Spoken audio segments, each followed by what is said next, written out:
Another day, another parcel na naman tayo mga marikoy. At dumating na nga mga marikoy yung pinakaaantay kong parcel. Bali mga skincare product nga ito mga mari ni Fine Skin ni Madam Gladys. At baka nga sakaling ito ang makakautas ng mga pimple marks ko.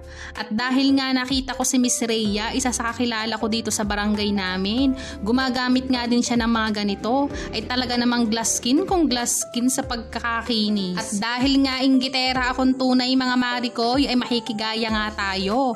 Aba, kailangan maging glass skin din tayo. At dito ko nga masusubukan ang galing nitong si Fine Skin. Abangan nyo nga mga Maria, magiging journey ko nga sa paggamit nito. At malalaman natin kung totoong effective nga ba to. Bali, uunahin ko nga gamitin mga Mari itong si Rejuveset para nga matanggal yung mga dark spot ko. At dito nga mag-uumpisa ang pangarap kong glass skin, ganon. O siya mga Mari, sa susunod na video ko, ipapakita ko nga sa inyo magiging result nito. Salamat sa panonood mga Mari.